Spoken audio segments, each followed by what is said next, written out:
Hang on a second. Is this what I think it is? Is this a sweet treat video? No, Anthony, this isn't a sweet treat video. This is the intro to my new podcast.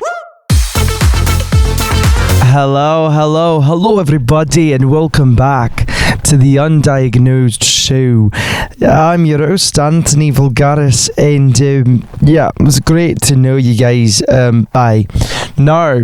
How are you guys? It's actually been a little while since I filmed, because, with this poddy I can film whenever I want, sort of thing, you know what I mean, and obviously it's not like a pop culture one that I need to be filming every week, so I actually just haven't filmed in a while, so it's good to speak to you guys. I've got lots of updates, so stay tuned, lots and lots of updates. Actually, speaking on that whole pop culture thing, I think I decided that or maybe I shouldn't tell you guys. No, I won't tell you guys. Oh, what? I'm keeping a secret. Next season of the podcast will be structured a little bit differently. So yeah, let's just leave it at that now. What else have I got for you? Well, my dramas with, did I call them Jenny, Liz, and Ali, I think I called them. Dramas have kind of continued. I haven't really spoken to any of them. I've seen them at events. I don't know if I've spoken about that on here. I think I did with Manisha. I've seen them at, a couple events, and everything was fine. Everything was all good. Look, I'm gonna come on here and say I really do love these people, especially Jenny, and Liz and Ellie as well, I guess. But at the end of the day, I think sometimes life takes people out of your life for a reason, and takes me out of their life for a reason. I don't know if we were particularly treating each other all that well. So I think it's nice, that at least for me, I don't know if they're the same, but at least for me, I can look back at those friendships and be really, truly appreciative of them. And, regardless of what's being said and things that are being said about me, it doesn't really matter, because at the end of the day, the friendships were still beautiful, and the friendships were still something that I'll save forever. I will definitely say it is a touch disappointing to hear some of the stuff that's going on, like even just the fact that I got blocked and stuff on TikTok and Instagram. When I want to remind you guys, and not that it's a blame game, this, that, whatever, but I kind of didn't really even do anything. I just pointed someone's poor behavior out. But it's fine. I'm not judging them for the way they're behaving, because I've behaved that way in the past. You know what I mean? So I'm not judging them.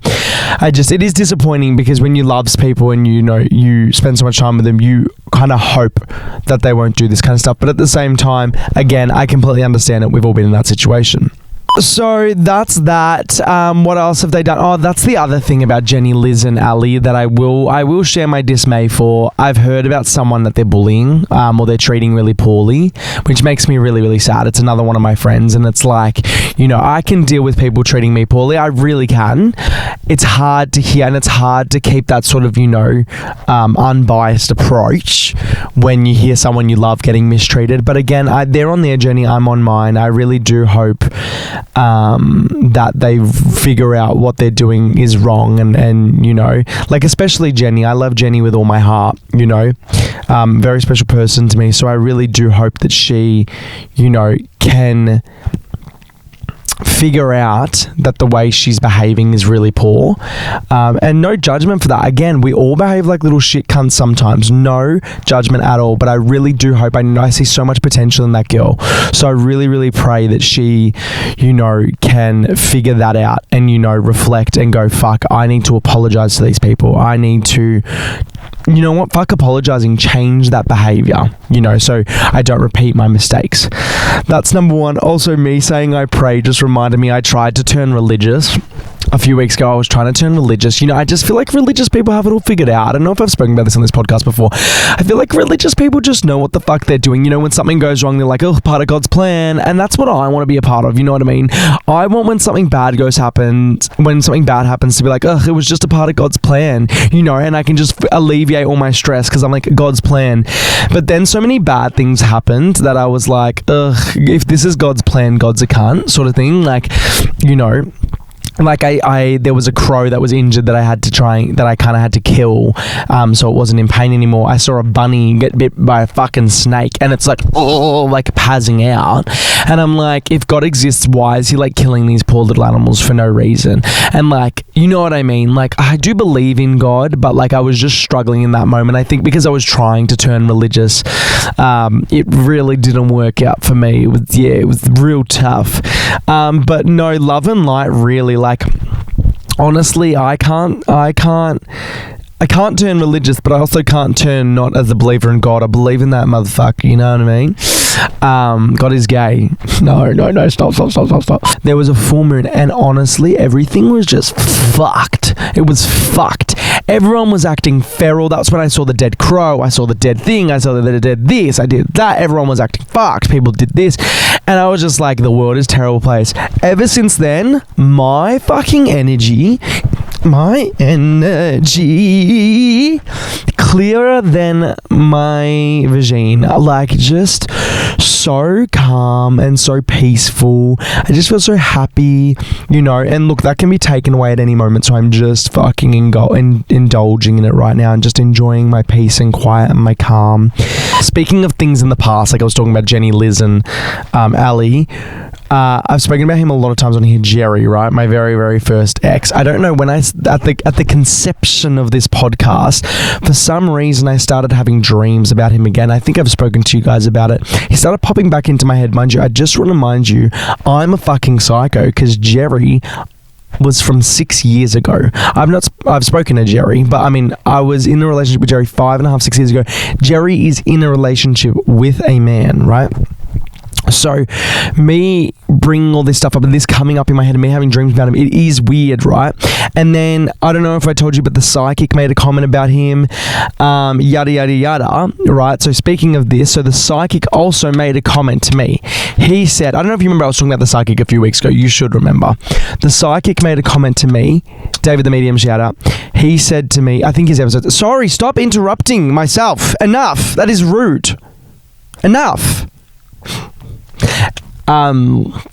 He said to me that my sister Elizabeth will have a dream that night. She said to me he said to me that my sister would have a dream that night or around that night, and she would tell me something about that dream. And he said, listen to what she says. It's prophetic. My sister never had a dream, so you're a fucking fraud, David. No, he's not. But what did happen is I had a dream, and in that dream, my sister told me something. I don't think I've shared this on here yet, because I just wanted to see if I did end up having a dream. My sister did end up having a dream and telling me something. In that dream, she turned into Jerry, my ex. Very weird, but she turned into Jerry. So it was kind of my sister, kind of Jerry, and she apologized to me. Right? And I said, what are you apologizing for? And she said, he said, I'm really, really sorry for how things happened. Right? And I was like, no, it's so funny. He's like, no, I don't think you understand. Like, I realize now how harsh it was, how I treated you, how I, yada, yada, yada. And I'm sorry about that. And now, reflecting, I think that's what the medium, the psychic, was talking about. I reckon he was talking about what Liz said in that dream. Because tell me why I was having dreams about Jerry. I was this about Jerry. I felt infatuated with Jerry again, and I could feel his energy, and I presume he was probably thinking about me too, right? But I could feel his energy. And then, what do you mean that night in my dream, Liz says that to me on behalf of him? Like, that was the first time I think that I had the dream about him. So I'm taking that as, look, I don't think Jerry would reach out. I'd actually love to have a conversation with Jerry, because at the end of the day, he's someone that was important in my life. But I think that was, the universe's way of telling me, Jerry, sorry for what happened, and it's time for me to move on. And I'm ready. I'm single and I'm ready to mingle. If you know anyone, hit me up. Sorry. Moving on. Maybe I should get a quick drink and raggy this place up. Ready?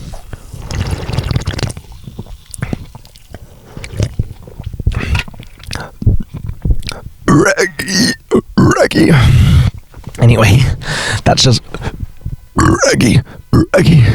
What I did want to quickly say, though, I wanted to say a quick thank you to everyone who does listen to this podcast weekly, because I'll be real with you, This podcast doesn't get a crazy amount of views. I don't know how many views other podcasts get. This podcast gets, a decent amount. It gets, I'm not going to say how much, but it gets a decent amount. But it's not, this isn't the most successful podcast in the world. We've definitely, I think we charted once or twice. We got in the podcast charts. But I wanted to say thank you because I do want to let you guys know that I really do think, either by the end of the season or next season, we're going to be big, right? I really do believe that. Specifically next season, I've got some really good plans, but potentially by the end of this season. So I just did want to say, you guys really are a part of something really cool. And I can't wait till I get to do live stuff. I get to hear people like you guys being like, I was listening from the first season of Undiagnosed. You know what I mean? That's just going to be the most for me, and I hope for you guys too, the most beautiful thing ever. Speaking about what did I just say? Oh, speaking about people watching me for so long. The other day I got a message from someone being like, hey Anthony, I'm a really big fan, yada yada yada. Fan is crazy, but I'm a really big fan. I've been watching you since 2021. Someone's a big fat fibber because I only started posting in 2023. So what do you mean you've been watching me since 2021? And there's gonna be a place for you and me. See, that's the other thing people don't know about me. I'm actually a musical theatre artist. Give me a song, give me a song, give me a song. How about we go down the line of Pocahontas? You can just, I don't know the song. Can you paint with all the colors of the wind? Give me another one. That was bad. I've also lost my voice, so if it's a little bit rusty, you fucking know why. Now stop jumping down my fucking throat. Let's go for how about I try defying gravity? Kiss me goodbye under defying gravity, and you can bring me down. Okay, so I went to a wedding on Monday night, so 2 nights ago, right? It was honestly so beautiful. Shout out to Jack and Zoe. It was genuinely the most beautiful wedding I've been to in my life. I've only been to about 5. Most of them are my fucking siblings. But the groom started crying the moment the bridesmaids entered, and I'm just like, that's what I want. You know what I mean? I want someone who's just so in love with me at the end of the day. You know what I mean? I don't want this fucking macho cunt who fucking thinks his shit doesn't stink. Bro, I don't give a fuck. If you're not crying when I'm walking down the aisle, I'm fucking ending my life. You know what I mean? There's just no point for me to be there if you're not crying. You know what I mean? If you're not that excited to see me, and I won't cry. You know what I mean? Because it's oh, I'm composed, you're not, because you're just so overwhelmed with joy, happiness, and I don't know. So that was that. They just had the most beautiful vows, and it was honestly just a really good night. Really, really good night. And so at that wedding, me and my friend Alicia were there, right? You've met Alicia. She's been on the podcast, right? And me and Alicia were hanging out together, and there was this one good-looking waiter, right? And I spoke about this on TikTok, so you might have seen it. There was one good-looking waiter that I swear at the start of the night was looking at me, right? And, if I find someone attractive and they look at me, I'm more than happy to go up to them and start avidly flirting. I don't give a fuck. You only live once. YOLO motherfuckers, right? Anyway, I then noticed, I thought he was looking at my friend Alicia and not looking at me. So I was like, okay, he's definitely straight. At the very most, he's bi. He's not gay. He was looking at Alicia, I could tell. But it just annoyed me that, he didn't go up to her and ask for a number. He didn't go up to her and try and flirt with her. He just stared. And it's bro, you're both good-looking people. You're both young. Unless he's in a relationship, which is dodgy, you know what I mean? Just what are you doing, bro? Just go and... You guys are young. You're supposed to live this... If I was straight and I had this opportunity... I would be fucking talking to Tom, Dick, and Harry. You know what I mean? If Tom, Dick, and Harry are clearly interested in me the way that they were interested in each other, I would be talking to every single person. So that's that. I went to Rye again this week, the weekend that just passed. Maybe it was the weekend before that. Remember, Rye is where my beach house is. I don't know if I've spoken about that before, given the actual place. Well, it's in Rye. It doesn't really matter. Rye is a suburb in Victoria that's by the beach, right? And remember, last time I went to the beach house was when the whole Beachgate situation. Beachgate, who the fuck do I think I am? The whole beach house drama went down with Jenny, Liz and Ali. Right, so I went down to the beach house, but I went with different friends, and can I tell you, it was just such a beautiful, beautiful, beautiful, beautiful boy time. Like, it was just so nice. It really was. It was just so nice. No problems. No one being a selfish dog. You know, no one bossing anyone around. So it just reminded me why I'm so blessed to be outside of that energy field. Listen to how spiritual I am now. That energetic field that we were in, that I'm now not a part of, and they're stuck. They can't escape. But beach house. So one thing a lot of people don't know is that a lot of beach houses, specifically in Victoria, I don't know if it happens in other places in the world, have something called squatters, right? If you don't know what a squatter is, essentially a person that's a squatter is someone who moves into vacant houses and like just lives there rent free because they see a house is vacant, right? So obviously my beach house, right, sometime in the year is vacant because it's a beach house, right? My parents' beach house, right? It's obviously a luxury. Anyway, moving on. About 8 years ago, it was before I was 18 and before most of my brothers were 18, maybe about 9 years ago now, maybe 10, we had squatters in our beach house, which means that there were people living in our beach home for a certain period of time. And we didn't know about it. We didn't even know about it. How we found out, my brother and his girlfriend at the time, I think, his then girlfriend, or potentially fiance, I don't know, went up for their anniversary. Let's say it was their 3-year anniversary. They went up to the beach house, got up there and noticed that all the windows were like blacked out. They seemed like they had mattresses up against them. My brother's like, what the flying fuck? Mind you, my beach house is like, if you know Victoria, Sydney, Adelaide, like Australian, like those old school kind of beach houses, kind of shacky.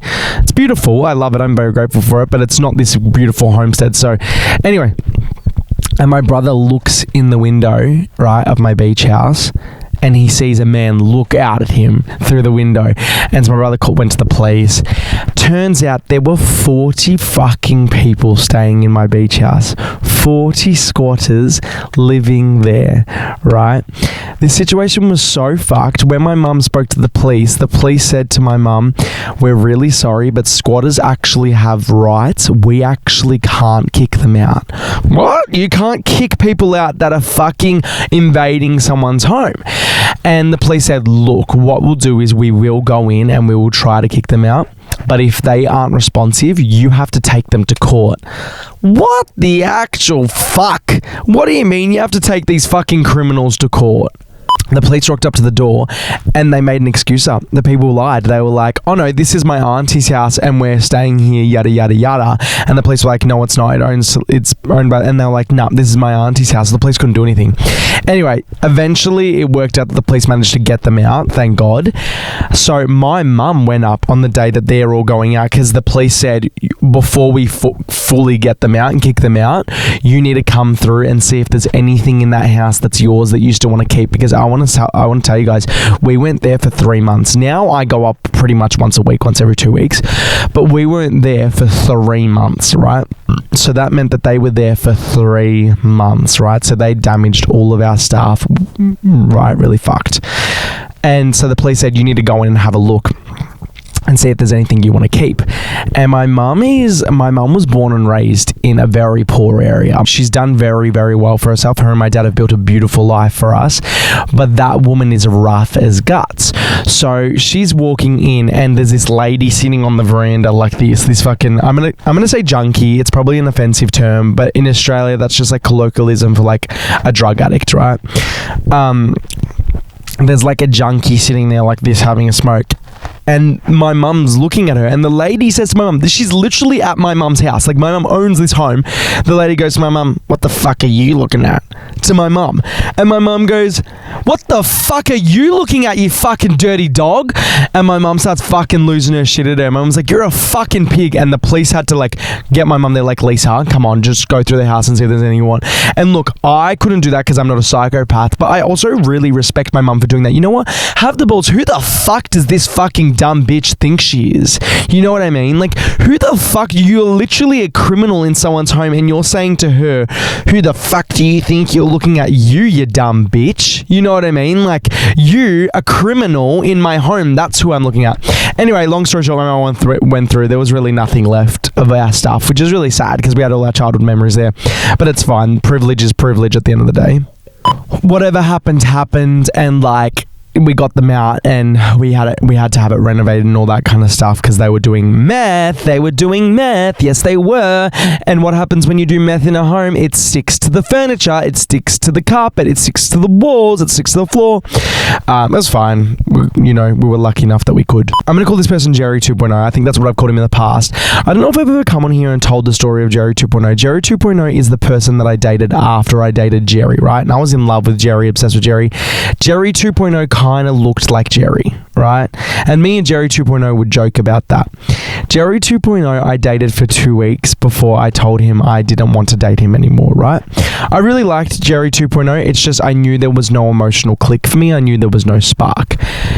Jerry 2.0, I think I've spoken about him quite a bit on here, I think. He's actually a sweetheart. He's just the best way I can describe him, and this is a mean way to describe him, but I don't mean this in a mean way. I mean like energetically, compared to me, he was just energetically weak. So I knew that we weren't meant to be because like I would just treat him like shit. I knew that I would because at the end of and he also was like someone who was a little bit lazy sometimes and a little bit like he was definitely not going through a lot of stuff mentally. I just knew it wasn't going to work, and I told him that and he started crying. We were dating for 2.5 weeks, I think. We'd seen each other 4 times or 5 times. He started crying and I'm so mean. I was laughing at this man crying. You know why? I didn't know how to handle him crying, but also I was like, this is a little bit ridiculous, 2.5 weeks. But now on reflection, I understand it and I really empathize with him and I do feel sad that I treated him like that. We were talking for the next 4 months as like friends and stuff like that too, and I feel like I made it up to him. Look, I'm probably still the villain in his story, and I'm sorry to Jerry 2.0. I know that I'm pretty sure he has another boyfriend now, so I hope they're all good. Or maybe he has a girlfriend. I don't know. He was bi. This one's really, really random, but I remember in school, I was in a boys group, right? Yeah, that's right. I was one of the fucking boys. Yeah, I fucking was, right?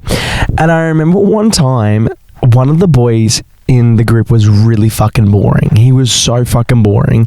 And I remember one time he made a comment to one of the other boys when I didn't I didn't show up to something. I was like, sorry, I can't come. My friend Joseph was like, oh, I'm sad Anth can't come. And this boring as fuck cunt goes, doesn't matter, he's shit quality anyway. What are you talking about? Like, this is, what do you mean I'm shit quality, mate? Like, I have built a massive following, not to be a wanker, a massive following on fucking Instagram and TikTok on social media because I'm a funny, energetically attractive person. You are such a weirdo. And he is a weirdo and he's definitely closeted gay. Let's talk about that. Even though I think he's engaged to a girl. Anyway, I got my karma on him. I'm happy and he's closeted gay. So who won that situation? It was me. Another thing I've got for you. The other day I was going for a walk and I saw a friend of mine, right, from school. I haven't seen him for 5-6 years. A lot of school talk today. I haven't seen him for 5-6 years. We had a cute little chat while he was in the car at the lights and then he drove off. And then it was his birthday a few days later. I was like, happy birthday. And he was like, thanks, mate. Thanks, Anth. Love ya. And I couldn't figure out whether I thought that was really, really sweet or whether I thought that was inappropriate because of the fact that I haven't seen this guy for 6 years. I don't think we ever said love you in high school to each other. I definitely wasn't saying love you to my friends in high school. I thought it was really, really cute, but then I thought about it and I was like, is that just throwing out the love you term too much? Because, like, does he love me? You know what I mean? Like, saying love you feels kind of like if you love someone you haven't seen in 6 years, like, maybe you should make an effort to see them? No? I don't know. I don't fucking know. Also, I want to address more of the psychic stuff, right? So I don't know if you remember, the psychic said, I don't know if I told you guys, the psychic said to me that he was getting relationship energy in Sydney and in around Canterbury, Camberwell, Mont Albert, Balwyn area in Melbourne, right?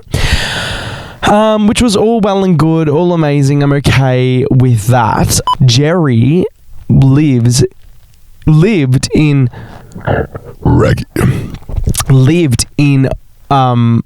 Canterbury area, right? So I was like, literally one of the two areas he's given is where my ex lives, that at the time I was like feeling like I was infatuated with Reggie and like wanting to get back together. So that was problematic for me. Guess what I fucking found out? Where has Jerry moved? To Sydney. So what do you mean that the two areas you were feeling relationship energy in, David, was where my ex grew up and where my ex now lives? That's fucked. Sorry. That is fucked. I don't care what anyone says. That is fucked and that is unfair. But it's fine. I don't really want to get back with Jerry. I don't think I want to get back. I definitely don't want to get back with the Jerry that I know. But yeah, no. And I didn't know that he fucking moved to Sydney, so that was a shock to me. And also, you know what's annoying? I'd been saying I'm going to move to Sydney. I'm excited. I want to move to Sydney. I wasn't going to fully move to Sydney, but I was going to do like, say 2 weeks here, 2 weeks there, 2 weeks Melbourne, 2 weeks Sydney, 2 weeks Melbourne, 2 weeks Sydney. And then I fucking find out that Jerry's moved there. And look, not that I'm letting him dictate my life, but now I'm like, I'm not going to move there. I might just do like, say 5 days of every month over there in like a hotel. Because I do love Sydney with all my heart. Sydney people shout out. I've actually got a really, really fucked up story to tell you guys. So about 2 weeks ago, I got home to a letter on my doorstep from Victoria Police, from Mernda Police Station, right? And I was like, oh, I wonder what's happened. Honestly, egotistical as fuck, my first thought was, oh, I've got a stalker, don't I? I don't have a stalker. I can confirm. I do not have a stalker. On the note, it said, please call. I call Mernda Police Station. I ask, can I speak to the certain detective? I'm speaking to her. She says to me, Anthony, you've been speaking to an underage girl. Yada, yada, yada. This, that, whatever. I didn't interrupt because I was like, I'll let her finish her piece. And then I interrupted and I was like, I just need to say, firstly, I'm gay. Secondly, what the fuck are you guys doing? I was like, did you do any research into seeing what account was being used? What's happened, long story short, I get a lot of deep fake accounts where people will use a similar Instagram or TikTok handle as mine to try and get money from people, to try and do nasty things. Essentially what's happened is some fucking sick fuck has used my TikTok handle to try and talk and meet up with underage girls, right? Disgusting. I hope he gets the death penalty, even though it doesn't exist in Australia. But the police had called me, or came to me, to try and accuse me of something. I actually kind of lost my shit. I tried to be respectful, but I was like, what are you doing? You're Victoria Police. You are supposed to be looking out for the safety of me and looking out for the safety of this young girl. And you've actually just done the absolute opposite. You have just done the absolute opposite. There is a man or someone, it could be a woman, I don't know, that is a predator, essentially, and you haven't done the due diligence to do one fucking Google search of the name that you have, because obviously whoever's done this profile has put Anthony Vulgaris in the profile. You haven't done the due diligence to just fucking search that name and go, oh, that's a public figure, this is probably a fake, right? I was livid. What the fuck? And look, don't get me wrong, the officer I spoke to was very good. She was like, oh, I'm very sorry, I didn't realize that was the case. Yada, yada, yada. She was good in that sense, but she was also shit as fuck in the sense that I was like, can you please provide me the actual account number? So like, usually if they fake my account, they'll have like undiagnosed Anthony 9, whereas my account's just undiagnosed Anthony, right? I was like, can you please find the exact account name so that I can then go to TikTok and get them to launch an internal investigation, find out everything that was said, whilst also getting them to take down the account or do whatever's necessary to make sure this guy can't keep going, and also potentially get an IP address or something like that. Also, why the fuck am I doing the investigation? I'm not a police officer. You are. And she goes, the officer goes, all right, let me quickly have a look at my notes. She didn't even have the account name. She didn't even have the fucking account name. What are you doing? This is what pisses me off so much about them saying the police are overrun. Overrun doing what? Giving out fucking speeding tickets, you fucking ning-nong? Like, you're not overrun. You're actually just stupid and lazy. I'm sorry. Like, I'm sorry, what the fuck are you doing? The one thing you should be focusing on is child predators. The one thing you should be focusing on. Identity theft. Nope, you're out there giving people tickets, or you're out there coming to someone's house who's literally fucking gay, telling them I'm predatoring on a girl. What the fuck? This poor young girl too, her safety is still compromised because I can guarantee you they've not looked into it further. That's the other thing. I said to her, can you please look into it further? I'll let you know if I have any more updates from TikTok Australia, because I'm in contact with them about it all now. And they're launching an investigation. I said, I'll give you any more updates. Can you please keep in contact with me if you have any other updates? And can you please call me back and give me the account name? Do you think I've heard from them? It's been 2 weeks. Do you think I've heard from Vic Police? I've not heard a single fucking thing. You are disgusting. I'm not even joking. I actually, I joke a lot on here, and like half the time I don't stand by what I'm saying. I'm being serious. You are disgusting. You are lazy. You are not doing your job properly. Are you proud? Are you proud? Did you want to become a police officer to give out fucking speeding fines? What the fuck are you doing? And you know what? I spoke to my friend who's a social worker, right? And I told her the day this happened, I saw her for dinner. And she goes, Anthony, you would be surprised how difficult it is for me to get information out of them about predators, about this. She goes, not because they're not allowed to release the information, but because they genuinely say they can't be bothered. The Victoria Police cannot be bothered giving out information on criminals. Are you fucking joking? Honestly, if you are one of those police officers, because obviously there'd be good police officers out there, if you're one of those police officers, you disgust me and I wish the worst for you. I'm not even joking. I've said it a million times. I'm not above wishing bad upon people. If you're a bad people and you're not contributing to society the way you should, I wish the worst for you, because you're our protectors. You're our first line of defense. What are you doing, you ning-nong? What are you fucking doing? And this lady, look, like I said, she handled it well when I had a bit of a go at her. And I was like to her, I'm sorry, as you can imagine, I'm quite shocked with being told that someone is using my account name or my name to engage in really fucked up activity where this girl could have got fucking seriously hurt, or potentially ended up, you know what I mean? She handled it well, but at the same time, I don't give a fuck how you handle things on a surface level. Did you then go launch the investigation? And if you did, why have you not come and told me? Why have you not let me know that this person, like, what? That is so unprofessional.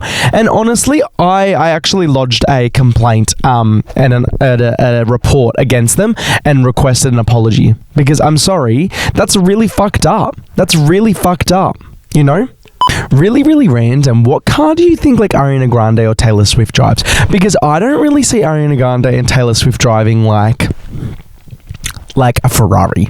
I see Taylor Swift, but Ariana Grande I see driving like a fucking Subaru.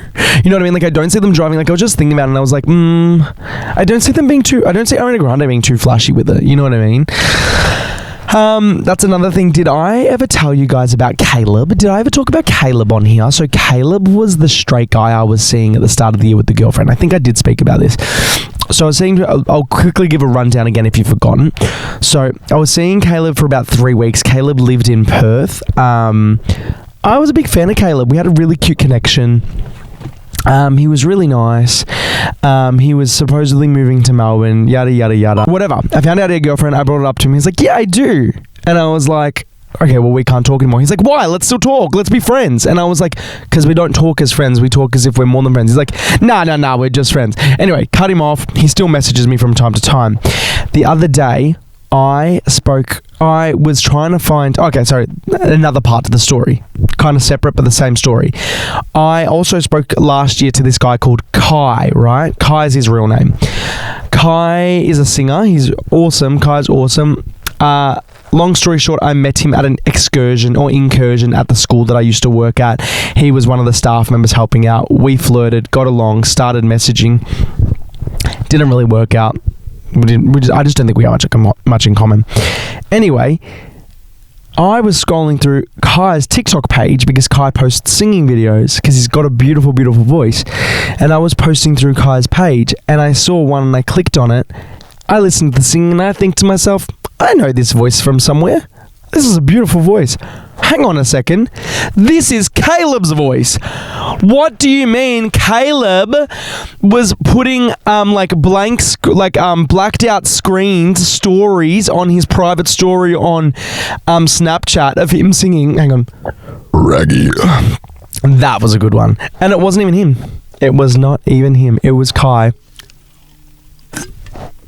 I'm sorry, I'm boring. Like, that's my crazy story. You know how some people, like, especially some podcasters and some, like, American, like, influencers will be like, how I nearly died when I was on meth and coke and my brother-in-law sharded in the bathtub. My crazy story is that someone I know was trying to... But do you know what it makes you think? Like, this Caleb guy, I was under the impression that he told me that his family owned wineries and they owned bars in Perth, and his brother lived in California, his sister lived in New York, his other brother lived in Melbourne, this, that, whatever. And so I was under the impression that, you know, this was who he was, right? And now that I think about it, I'm like, I wonder if he did any of this stuff or he didn't.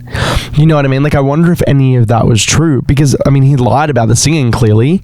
So, what the fuck? Like, what do you mean you lie about the singing, bro? It's so fucking weird.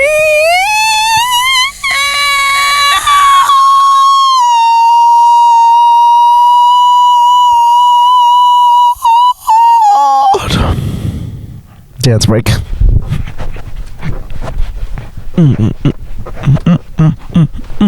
You know what's also insane? I was thinking about this the other day and I talk about it with my friends a lot. How each sibling gets a different parent. Do you know what I mean? So, like, the parent, the mum and dad my sister had is not the mum and dad I had. The mum and dad she had was, like, strict and, like, you can't go out past 9 o'clock. Girlfriend, I was 18 years old and I was out till 1 o'clock in the morning, and my mum would be like the next day, where were you out till 1? Whereas my sister was out till 9 and my parents were like, what the fuck? What the fucking schnitzel shit? You know what I mean? And I'm very glad that I'm the 6th child because of that, because I feel like I got it easiest. Oh, that's what I was going to talk about before when I was like, I'm really cleansed energy, like all that kind of stuff. I'm really trying to engage in not bitching, like just, you know, not engaging in being bitchy or any negativity, because David the Medium, he's literally the topic of all my podcasts.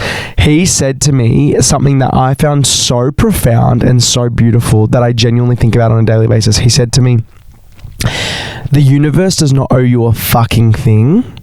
He said, however, the universe or spirit or whatever the fuck, or God, whatever you want to call it, will match your energy, will match what you put into it.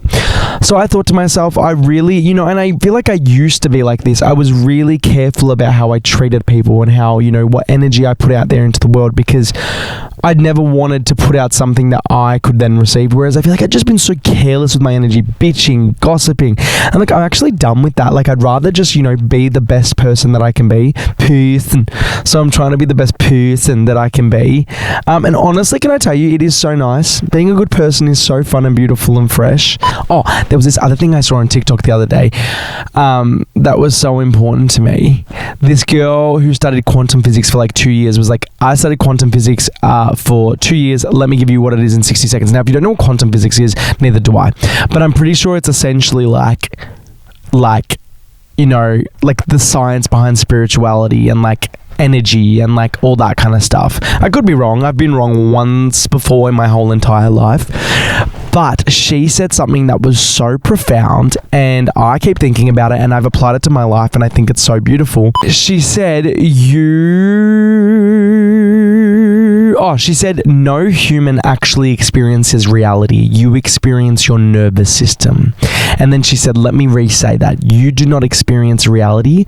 You experience your nervous system's take on reality, which I was like, whoa, you know what I mean? Like, if you can get control of your nervous system, you're fucking that shit up. Because I thought about it and I was like, if I compare people in my life, like I compare, say, my sister with certain friends that I have, my sister's life is fucking chaotic. That woman works like a dog.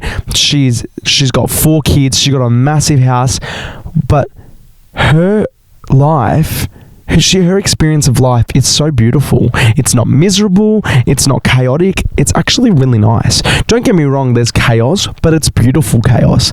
Whereas some of my friends, I'm not going to name any names, or some of my past friends, they're constantly miserable, constantly chaotic. Why? I don't know. They work fucking 20 hours a week. They have no responsibilities, no children, no dogs. But it's because their nervous system is chaotic. Their nervous system is dysregulated compared to my sister's, whose is fully regulated.